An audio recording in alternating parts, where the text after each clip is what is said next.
Hindi porket magaling magsalita, mapagkakatiwalaan na. Ilang beses ka na bang naniwala sa taong puro pangako, pero laging wala sa panahon ng pangangailangan? Yung tipong sweet sa umpisa, pero unti-unting lumalabas ang tunay na ugali. Minsan, kahit gaano pa natin kamahal o pinapahalagahan ang isang tao, kailangan nating tanggapin na hindi lahat ng sinasabi nila ay totoo. Sa video na to, pag-uusapan natin ang 9 na sitwasyon na dapat mong bantayan, mga senyales na hindi mo na dapat ibigay ang tiwala mo, kahit anong paliwanag pa ang sabihin nila. Kung sawa ka ng masaktan, maloko o gamitin, para sa'yo to. Number 1. Kapag paulit-ulit na nilalabag ang tiwala mo. Alam mo yung pakiramdam na parang ikaw na lang ang naniniwala habang paulit-ulit ka nang binibigo. Parang ikaw na lang ang kumakapit, habang yung isa, palaging may dahilan, palaging may next time, pero hindi na nagbabago. Yung sinasabi nila dati, sorry na, huling beses na to. Ilang beses mo na bang narinig yon? Sa totoo lang, minsan kahit nasasaktan ka na, pinipili mong intindihin. Kasi nga, may care ka, may pinagsamahan kayo, may mga alaala kayo. Pero habang paulit-ulit nilang nilalabag ang tiwala mo, unti-unti kang nauubos. At ang masakit pa, kapag sila ang nagkamali, parang kasalanan mo pa.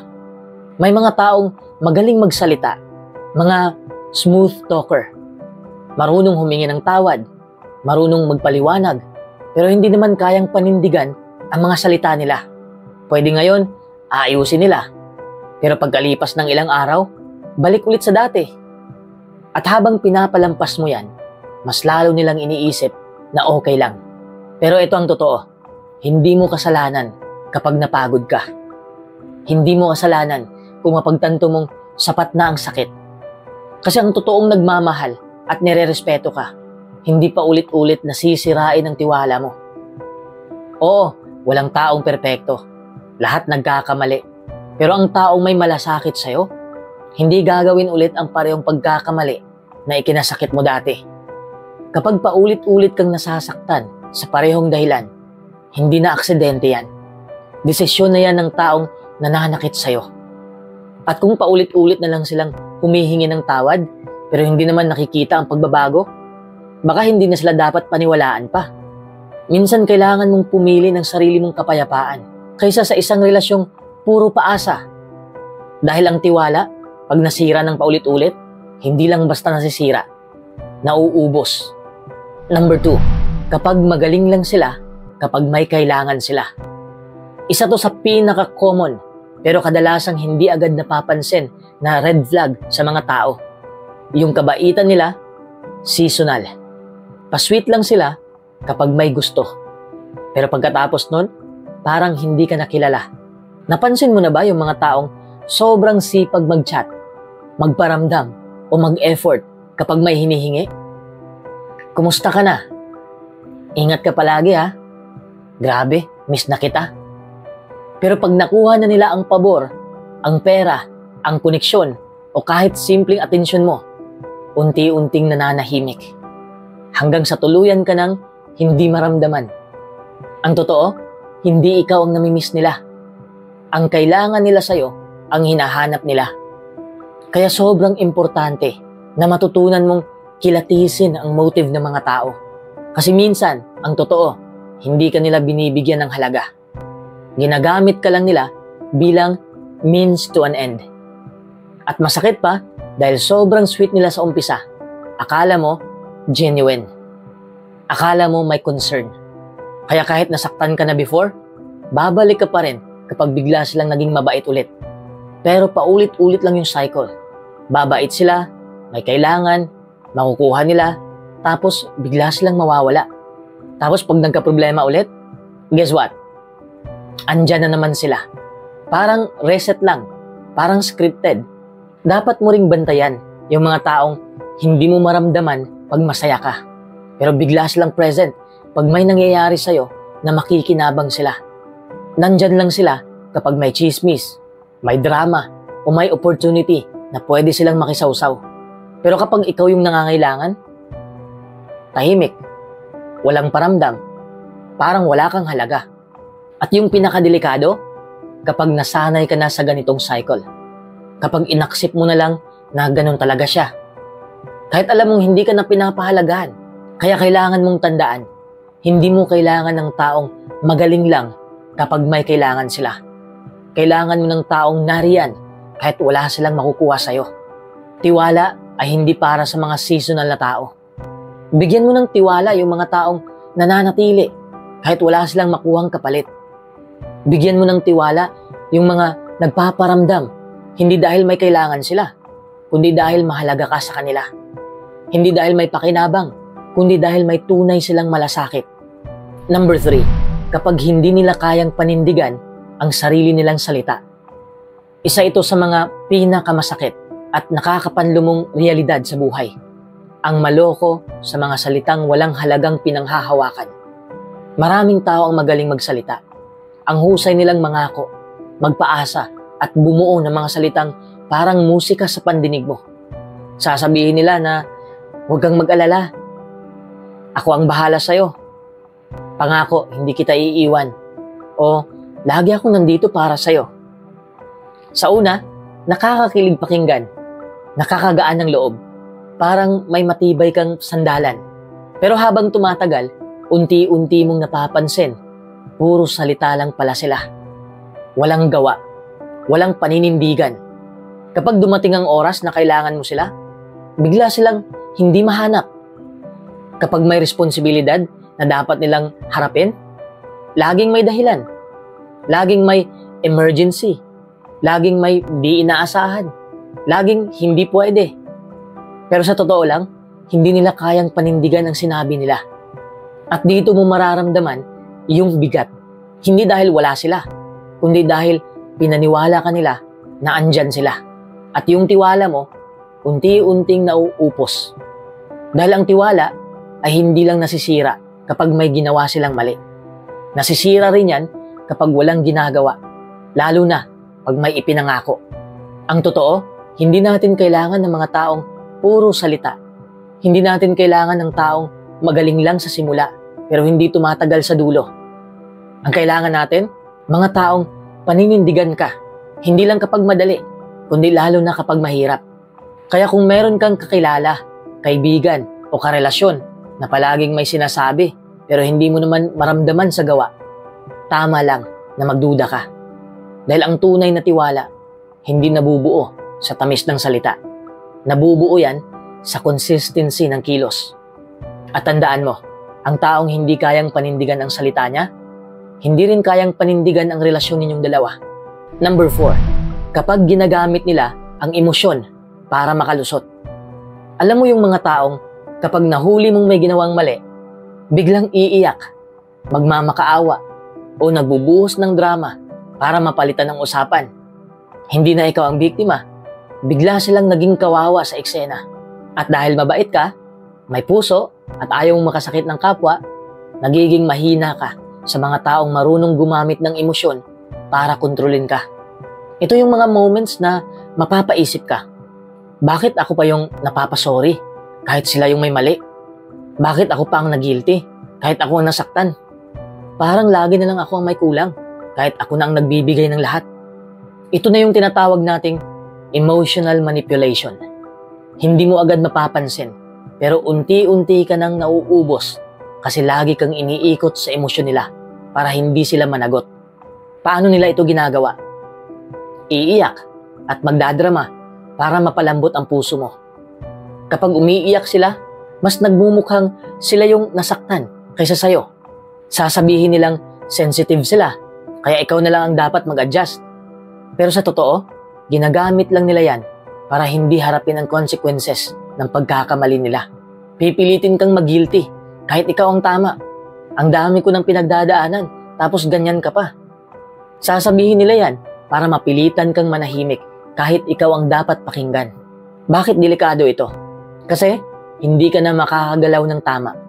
Lagi mong iisipin ang damdamin nila, pero ang sarili mong damdamin, kinakain mo na lang. Hindi ka na makakapagtakda ng boundaries kasi lagi mong iniisip na baka masaktan sila. At sa kalaunan, ikaw na mismo ang mawawala sa sarili mo. Hindi mo na alam kung tama pa ba yung nararamdaman mo Kasi laging may emotional na noise mula sa kanila. Paalala, ang pag-iyak, paglalambing, at pagpapakita ng emosyon ay natural. Lahat tayo emotional, pero kapag ginagamit ito para iwasan ang responsibilidad o baliktarin ang sitwasyon o patahimikin ka, hindi na yun healthy. Hindi mo dapat hayaan na ang puso mo ang gamitin laban sa'yo. Ang tunay na nagmamahal, hindi gagamitin ang luha o drama para makalusot sa mali. Haharapin nila ang pagkakamali nila. Magsusorry sila ng taos-puso at hindi nila ipaparamdam sa'yo na ikaw ang masama sa tuwing sila ang may pagkukulang. Kung may taong ginagamit ang emosyon para kontrolin ka, tandaan mo, hindi mo kailangang tiisin yun para lang mapanatili sila sa buhay mo. Minsan, ang pagtanggi sa manipulative na emosyon ay ang pinakamabait mong pwedeng gawin para sa sarili mo. Number 5, kapag hindi marunong tumanggap ng mali. Isa sa pinakamalinaw na senyales na hindi mo dapat pagkatiwalaan ang isang tao ay kapag hindi nila kayang aminin ang sarili nilang pagkakamali. Yung tipong kahit obvious na sila ang may mali, palalabasin pa rin nila na ikaw ang may problema. At ang masakit pa, minsan mapapaisip ka kung totoo nga bang ikaw ang may kasalanan. Kahit sa loob-loob mo, alam mong hindi. Ito yung mga taong laging may palusot, laging may dahilan, laging may ibang taong sinisisi, laging may, kaya ko lang nagawa yon kasi ikaw kasi eh. Ang tawag dyan, deflecting responsibility. Imbis na tanggapin ang pagkukulang at magpakumbaba, mas pipiliin nilang magturo sa iba o magtago sa likod ng pride. Ang epekto nito sa'yo, nakakababa ng loob, nakakapagod, at minsan, unti-unti ka nang nagdududa sa sarili mo. Kasi kapag palagi mong kasama ang taong hindi marunong tumanggap ng mali, ikaw ang magiging shock absorber ng mga pagkukulang nila. Ikaw ang laging umiintindi, ikaw ang laging nagpapasensya, at ikaw din ang laging nagpaparaya kahit hindi naman ikaw ang may kasalanan. At tandaan mo to, ang taong hindi marunong tumanggap ng pagkakamali ay hindi rin marunong magbago. Paano sila matututo kung sa tuwing nagkakamali sila, dinadaan lang sa pag-iwas o pagdadahilan? Kung hindi nila kayang akuin ang epekto ng mga kilos nila, paano mo sila pagkakatiwalaan sa mas malalaking bagay? Ang tiwala ay hindi lang nasusukat sa katapatan. Nasusukat din ito sa kakayahang maging accountable. Yung marunong humingi ng tawad, marunong tumanggap ng feedback, at higit sa lahat, marunong magbago kapag alam nilang may nasaktan sila. Kaya kung may taong ganyan sa buhay mo ngayon, yung paulit-ulit na may ginagawa sa'yo, pero laging ikaw ang pinapalabas na mali, baka panahon na para tanungin mo ang sarili mo, ito ba talaga ang taong karapat-dapat pagkatiwalaan? Minsan, ang tunay na maturity ay makikita hindi sa kung gaano kahusay magsalita ang isang tao, kundi sa kung gaano sila kabukas sa pag-amin ng kanilang kahinaan. Number 6, kapag laging sinasangkalan ang mabuting intensyon. Isa to sa mga pinakadelikado pero madalas nating hindi agad napapansin. Yung mga taong laging sinasangkalan ang mabuting intensyon para pagtakpan ang mali nilang ginawa. Kapag may nasabi silang nakasakit, ang sagot nila, hindi ko naman sinasadya eh. Gusto ko lang makatulong. Kapag may ginawa silang hindi mo ginusto, pero pilit pa rin nilang pinanindigan, sasabihin nila, ang intensyon ko lang naman ay para sa'yo to. Kung pakikinggan mo, parang may sense. Di ba? Parang may puso. Pero kung paulit-ulit na lang nilang ginagamit ang mabuting intensyon bilang excuse para hindi harapin ang epekto ng actions nila sa'yo, red flag yan. Bakit? Kasi kahit gaano pa kabuti ang sinasabi nilang intensyon, kung ikaw ay paulit-ulit na nasasaktan, napapahiya, o nai-invalidate, hindi na sapat ang intensyon.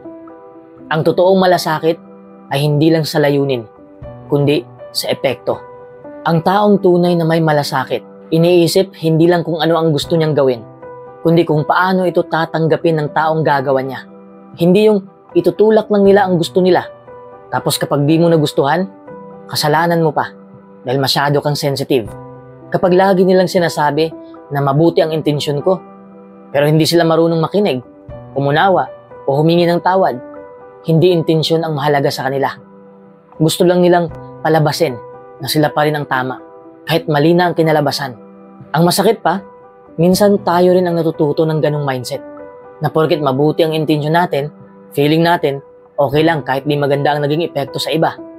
Pero sa totoo lang, hindi natin hawak kung paano tatanggapin ng ibang tao ang mga kilos natin. Pero responsibilidad pa rin natin ang epekto nun.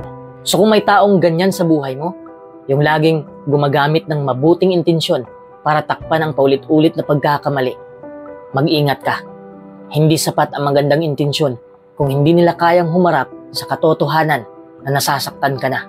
Dahil ang totoong respeto ay may kasamang awareness, accountability, at paggalang sa damdamin mo, hindi lang sa gusto nilang mangyari.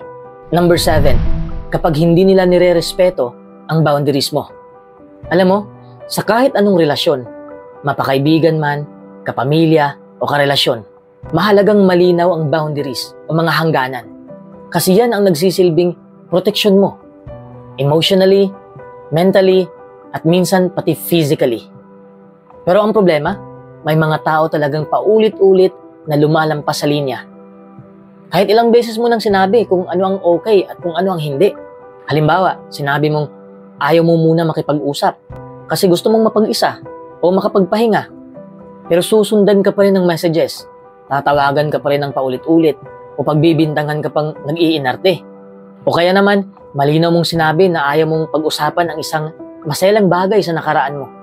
Pero pipilitin ka pa rin ikwento yon dahil gusto lang daw nilang makatulong.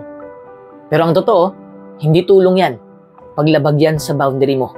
At ang masakit, kapag pinili mong magsalita at ipaliwanag kung bakit ka hindi komportable, madalas, ikaw pa ang mapapalabas na masama, suplado, o nagmamataas. Kaya tuloy, maraming tao ang natututo na lang manahimik at tiisin, imbis na ipaglaban ang sarili nilang boundaries. Ang hindi alam ng karamihan, kapag paulit-ulit na hindi iginagalang ang hangganan mo, unti-unti kang nauubos.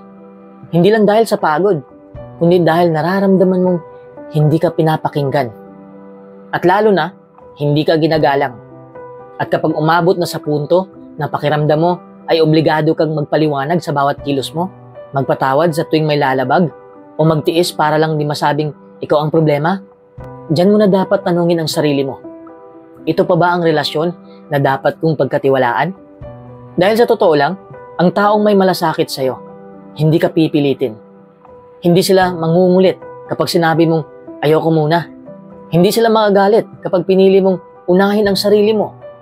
At higit sa lahat, hindi nila iisipin na drama lang ang boundaries mo. Ang pagrespeto sa hangganan ng isang tao ay isa sa pinakamalinaw na anyo ng pagmamahal. Kaya kung may taong paulit-ulit na hindi marunong rumespeto sa'yo, kahit ilang beses ka pang humingi ng pangunawa o magpaliwanag, hindi mo sila kailangang pagkatiwalaan. Kasi kung ngayon pa lang, hindi na nila kayang irespeto ang simpleng hangganan mo, paano pa sa mas malalaking bagay sa buhay mo? Number 8. Kapag pinipilit ka nilang magbago para lang mahalin ka. Ito ang isa sa pinakamapanganib pero madalas hindi agad napapansin. Yung mga taong pinaparamdam sa'yo na hindi ka sapat hanggat hindi ka nagbabago ayon sa gusto nila. Maaaring sinasabi nila na para to sa ikabubuti mo. Pero kung sa bawat kilos mo, pinupuna nila, binabago nila kung paano ka magsalita, kung paano ka kumilos, kung sino ang mga kaibigan mo, baka hindi pagmamahal ang dahilan, kundi kontrol. Minsan kasi, hindi halata agad. Akala mo, concern lang sila. Pero habang tumatagal, unti-unti mong nararamdaman na nawawala na ang sarili mong boses. Nawawala na ang confidence mo. Hindi ka na makakilos nang hindi mo muna iniisip kung approve ba to sa kanya o baka hindi niya magustuhan to. Ito ang mahirap. Pinaparamdam nila na mahal ka nila. Pero sa kondisyon na magbago ka. Pero ang tunay na pagmamahal at respeto, hindi dapat may kondisyon. Hindi mo kailangan magbago ng buong pagkatao para lang maging karapat-dapat sa tiwala o pagmamahal ng isang tao. Ang taong nagmamahal at talagang mapagkakatiwalaan, tatanggapin ka sa kung sino ka. Hindi dahil perfect ka, kundi dahil totoo ka. Hindi ka nila babaguhin para maging ideal sa paningin nila, kundi susuportahan ka para maging mas mabuting ikaw. Sa sarili mong paraan, sa sarili mong oras, at ayon sa sarili mong kagustuhan. Kapag pinipilit kang baguhin para lang magkasya ka sa standard nila, tandaan mong hindi mo kailangang i-fit ang sarili mo sa mundo ng isang tao na hindi kayang tanggapin ang buong ikaw. Number 9, kapag pinaparamdam nilang mali kang magduda kahit may rason ka. Isa to sa pinakamasakit pero pinakadelikadong senyales. Kapag pinaparamdam sa'yo na mali ka dahil nagdududa ka. Kahit paulit-ulit na silang may ginagawa na nagbibigay ng dahilan para mawalan ka ng tiwala. Sasabihin nila, wala kang tiwala sa akin. Grabe ka naman mag-isip. O, bakit puro negatibo ang iniisip mo? Pero ang tanong, bakit nga ba napapaisip ka ng ganon? Minsan kasi, hindi ka naman basta nagdududa. Nadama mo na, nakita mo na, at may mga bagay silang ginagawa na hindi tugma sa sinasabi nila. At sa halip na ayusin ang ugali nila at ipakita sa'yo na mali ang hinala mo sa pamamagitan ng consistency, transparency, at effort, mas pipiliin pa nilang baligtarin ka. Gagawin nilang ikaw ang may mali. Kaya tuloy, nagkakaroon ka ng guilt. Kahit sila naman ang may pagkukulang. Ito yung klase ng tao na kapag hindi mo kinilatis ng maayos, unti-unting sisirain ang kumpiyansa mo sa sarili mo. Iisipin mong ikaw ang paranoid, ikaw ang seloso, ikaw ang masyadong maramdamin. Kahit deep inside, ramdam mong may mali talaga. Kaya tandaan mo, ang pagtatanong ay hindi kawalan ng tiwala. Madalas, ito ay pagprotekta sa sarili. At kung ang isang tao ay tunay na mapagkakatiwalaan, hindi sila maiinis kapag nagtanong ka o kung gusto mong maging klaro ang lahat. Hindi sila iiwas, hindi sila magagalit. Ang taong may respeto, uunawain ka. Hindi ka pagmumukhaing masama sa damdamin mong totoo. Alam mo, sa totoo lang, masakit mawalan ng tiwala sa isang tao. Lalo na kung taong mahal mo o matagal mo nang kasama. Yung akala mo pwede mong sandalan. Tapos unti-unti mong nare-realize, hindi pala sila karapat-dapat. At sa bawat pangakong napako, sa bawat paulit-ulit na kasinungalingan, parang may parte sa puso mong napuputol. Kaya hindi biro ang mawalan ng tiwala. Kasi minsan, hindi lang trust ang nawawala. Minsan, kasama na doon yung respeto mo sa sarili mo. Pero ito ang totoo, hindi selfish ang magbantay ng tiwala. Hindi kasalanan ang mag-ingat. Sa panahon ngayon, hindi lahat ng magaling magsalita ay totoo. At hindi lahat ng marunong humingi ng tawad ay talagang nagsisisi. Kaya kung paulit-ulit kang nasasaktan, niloloko, o ginagawang option, kailangan mong tanungin ang sarili mo. Hanggang kailan ako magbubulag-bulagan? Ang pagtitiwala ay parang investment. Hindi mo ibinibigay sa kung sino-sino lang. Pinag-iisipan, pinagmamasdan, at pinaka-importante, pinoprotektahan. Kasi kapag mali ang pinagkatiwalaan mo, ikaw ang mas masasaktan. At hindi lang puso mo ang puputok, pati tiwala mo sa sarili, sa ibang tao, minsan pati sa mundo. Kaya kung may mga taong paulit-ulit na sumisira sa tiwala mo, kahit gaano pa sila ka-close, kahit gaano pa nila sasabihin na nagbago na sila, matuto kang pumili ng sarili mo. Hindi mo kailangang maging bitter, hindi mo kailangang gumanti, pero pwede kang umalis ng tahimik. Bit-bit ang dignidad mo. Minsan, ang tunay na pagmamahal sa sarili ay yung marunong tayong magsara ng pinto. Hindi para mawalan ng tao, kundi para maprotektahan ang katahimikan natin. At ang katahimikan, mas mahalaga yan kaysa sa relasyong puno ng gulo, sakit at kasinungalingan. Sa huli, hindi base sa sinasabi ng tao ang pagkatao nila, kundi sa paulit-ulit nilang ginagawa. At kung yung mga ginagawa nila ay laging sumasakit sa'yo, kahit gaano pa nila sabihin na mahal ka nila, hindi yun sapat para manatili ka. Tiwala ay isang regalo. Ibigay mo lang sa taong marunong mag-alaga nito. Sa panahon ngayon, ang tiwala parang ginto. Mahirap hanapin, madaling mawala, at hindi basta-basta binibigay sa kahit sino.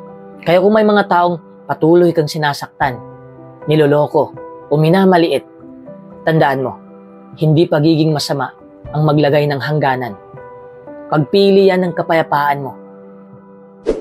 Kung nakarelate ka sa video na to, huwag mong kalimutang i-like, mag-comment ka ng real talk sa baba, at i-share mo na rin to sa mga taong dapat na ring matuto kung kailan dapat magtiwala at kung kailan na dapat bitawan. At kung gusto mong mas marami pang ganitong content na totoo, tagos at walang paligoy-ligoy, mag-subscribe ka na. Marami pa tayong pag-uusapan.